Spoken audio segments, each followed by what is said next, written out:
Yaolana, bonjour, je suis Jessica Cerqueira et vous nous rejoignez pour un Inside the Doc. Aujourd'hui, on reçoit la réalisatrice Corinna Hunziker pour le documentaire néo-zélandais No MAORI ALLOWED, réalisé en 2022 et en compétition. L'interview sera menée en anglais.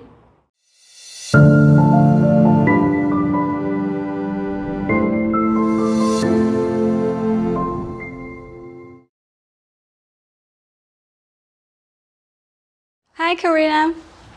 Hi. How are you? Good, thank you. Good. Can you give a little introduction of yourself for our audience? Sure. So my name is Corinna Hunziker. I am Swiss Māori, Ngāpuhi, from the North Island. I'm a mother of three and a filmmaker. And a grandmother. Oh, yes, great. And if I'm not wrong, you seem to have a militant mind concerned by racism, social and cultural violences issues. How does it shape your documentary work in general? I feel like, the power of documentary for me, is about trying to, in some way, create some kind of social change. It's about speaking to topics that are relevant to not just to today, but to the future. Yeah. And, I just want to try and make the world a better place as much as we can, or as I can. So I like talking about the hard stuff in a nice way. Yeah. And it's the second time that your work and art get selected by the FIFO. First one was your short film Haka Haha, which questions the appropriation issue of the Haka. And it was selected in the Fenêtre sur Cours program in 2022. And this year, your length feature documentary No MAORI ALLOWED is in competition. And why submitting your film to FIFO is important for you, and what does it mean for you to be here in FIFO? What is important, and how does it feel? Yeah, I mean, it's a massive honour, to be honest. Our team was super excited to be selected, and to be a part of the festival. Like, it's a massive honour. I think the whole goal is always to, when you make something, you want to share it. You want it to create conversations, about the topic or the theme. And for me in particular, talking about racism and how the New Zealand history is finally being taught in our schools, was a way for us to do that through this documentary, through exploring, an older generation who had never shared their story before of what it was like to live in an openly practicing segregated town. Not all Māori experienced that in that town, but there were a lot of Māori who were poor, who didn't have the best jobs, who had to work in the gardens, so didn't have the same kind of rights as, say, like other Māori who may have had better jobs and better opportunities. So I think, it's always about just trying to create those conversations, and being in FIFO, I think there's a lot of kind of crossover and similarity between all of our Indigenous countries, and, we all share similar stories. Yeah. So it's amazing to be able to, I guess, for the Tahitian audience to see what's been going on here. And you answered one of my question. I was actually about to ask you if, about the elders in the documentary that talk about the era trauma. You already say that was something shared in the Pacific, in Océanien, and I wanted to know if you have if you would like to give an example of the consequences of this trauma, of the colonization trauma? Yeah, well, excuse me. It's okay. You know, something that we're talking about a lot at the moment is intergenerational trauma, and how trauma is passed down through the generations. And I'm a living example of that, and no doubt so are you. So it's really about kind of giving that a voice. And we spoke to that in this documentary through, you know, the old woman having carried around these stories. Their families knew about it. They shared their stories with their families, but had never had a platform to be public about what they experienced. So then you have that, and then you have this young person, Catherine, who's a teacher who's just moved into the area, who's not tribally from that area, and she's like, this is not right. You know, we've got to do something about this, because her children are being brought up there, and so she doesn't want her children to have the same experiences. Yeah. But then you have a clash. Yeah. You have a clash of these older people who haven't been healed, haven't been heard, and then you have a young woman who's all like, we got to do something about this. So that, you know, in terms of intergenerational, I guess, kind of missing each other, and kind of crossing over, and not hearing each other. You know, there's also that clash there, and that's all part of that intergenerational trauma. And I think, no, that's what we're trying to address in the documentary. That, I guess, the more we talk about our history, the more we can heal some of the parts of it, I guess. And it's not about blaming anybody. No. You know, it's not about pointing fingers at the Pākehā people and going, hey, it's your fault, we like this. It was more kind of like about presenting the world and being like, you know, this is the world that we live in, but it doesn't have to be that way. So how can we move forward? And this is what we feel, because you have like a wise point of view, or a critical point of view, because you don't say it's your fault or it's your fault and hate him or hate her. You put every voices in the same place, and you try to make them dialogue. And this is about, well, historical trauma, but it's also about legitimacy to restore history. Who can write the history? Who've written the history, and who can raise the voice now to restore it? And this is why the young teacher is somehow a little bit criticized, because maybe she's not like legitimate to talk about it. Would you say that do you have like any answer to that? I think you just gave it. Do you have your own answer, opinion, or you just wanted to open a real discussion even out of the screening? It's so complicated, you know, because every person that speaks, that's their truth. You know, even the local historian, Brian, you know, he's speaking from his family pride. You know, he wants to make sure that Pukekohe history is represented, yet he's kind of unaware that he's actually a recipient of confiscated land. Yeah. You know, and so it's very complicated. And, you know, Pukekohe was made up of a lot of Māori from, not just from that area, because it was the food basket of the Auckland area and the North Island. The land was really fertile because it was volcanic, and so a lot of Māori came there to work because that was the place to work, to earn some money.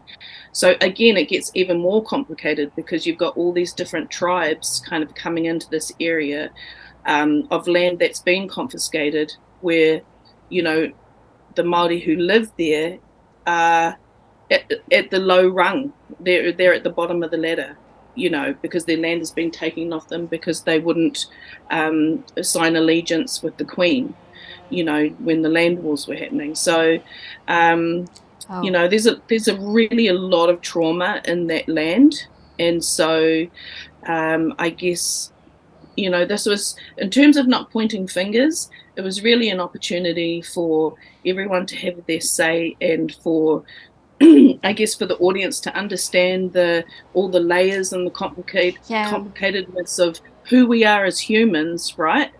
And yeah, and I guess, you know, that the light in all of this was the New Zealand history being taught in the schools, and that's effectively how we can start to rewrite history, as in the school system, because our story hasn't been told.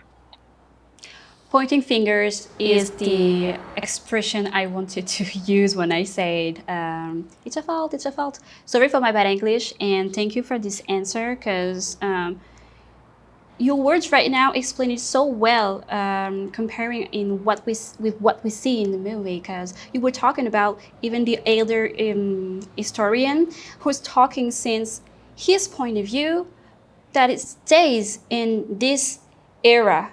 That is to say that is very subjective, is very located to, is a own point of view. And when I think so, when we are in the audience, we can even like question all the systemic violence or systemic structure of of this kind of domination that used to happen in Pukekohe. Mm. Yeah. Well, it's real interesting because Pukekohe was like the kind of the one town in New Zealand that was really, because it was made up of kind of farmers, and like I said, you know, as the food basket, there was a lot of money in Pukekohe to be made off the land.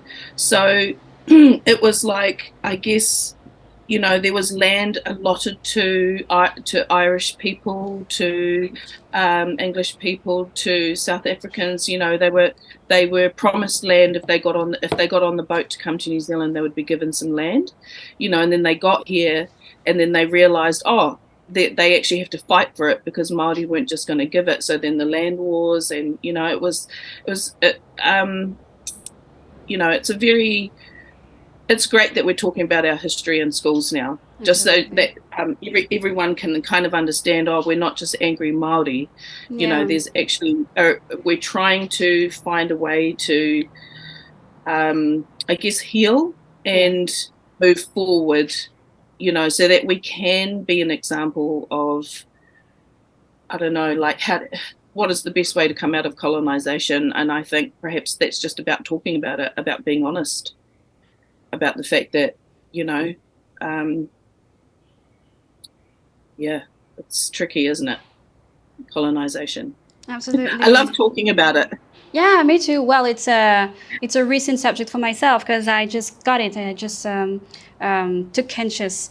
I talking a little bit of myself just to put context. I'm a mixed race child. My mother is Asian, my father is Portuguese, and I grew up in France. So in this bi or tricultural context, it's just growing up and becoming an adult that I realized that a lot of things just caught me from my family and my word or my context in France because of this difference, because of the colonization consequences. So this is why I can see here.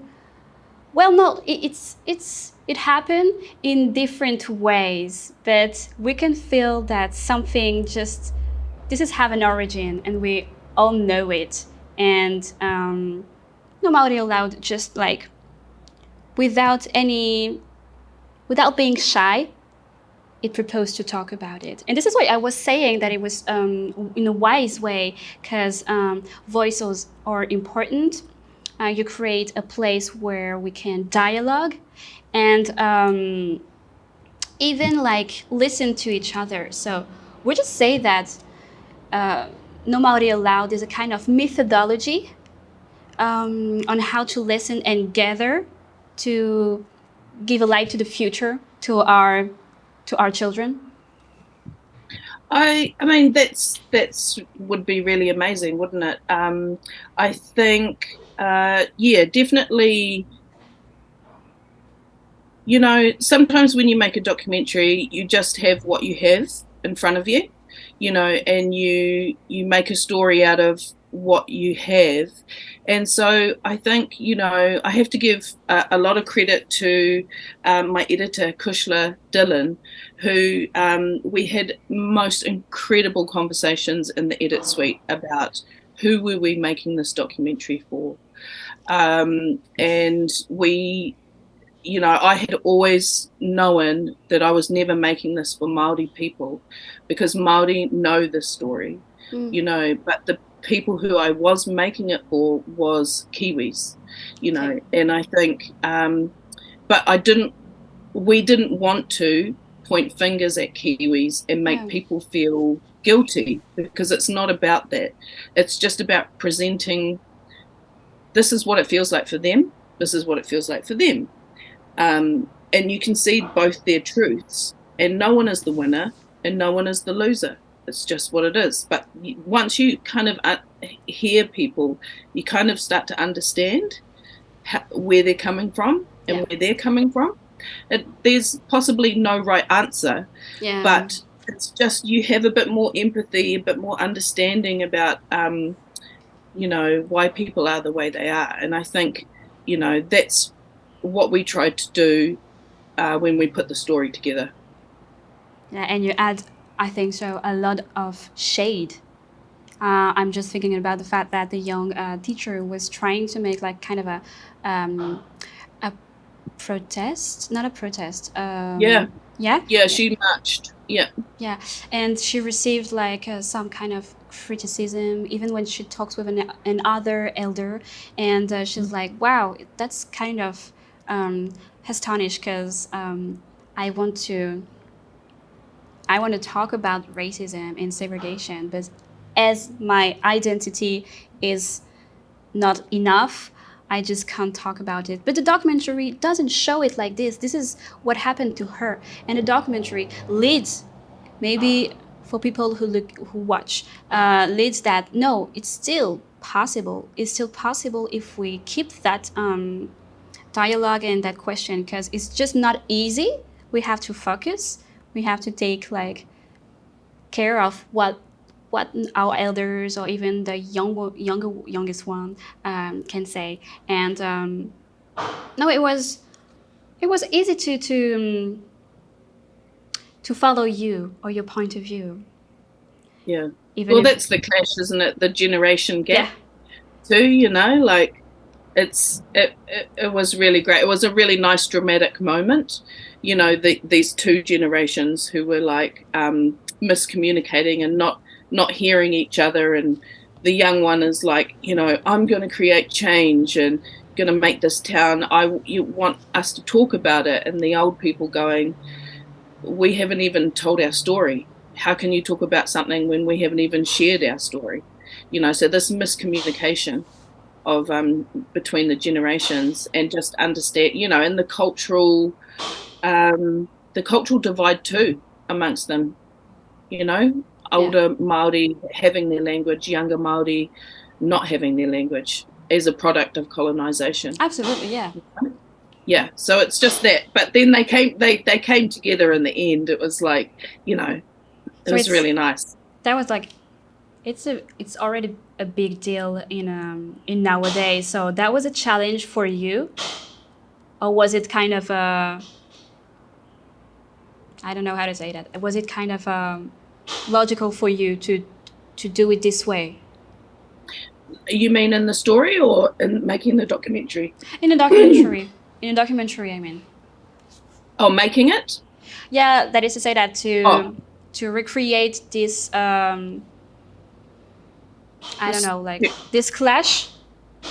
Yeah. It was already, and give the solution. It was happening in real life. So is that what you mean? So it was just kind of letting that play out. That's what was going on for them. You know, they were both upset at each other. Well, the one more than the other was more upset at Catherine, but yeah, I think, you know, once Catherine kind of understood where the queer was coming from, then she was like, oh, I get it.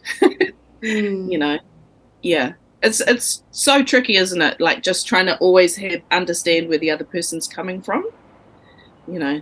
So yeah, it was good. Yeah, so great. Corinna, thank you for your answer and your time. It was a real pleasure for me, and I hope we stay in touch. Thank you very much.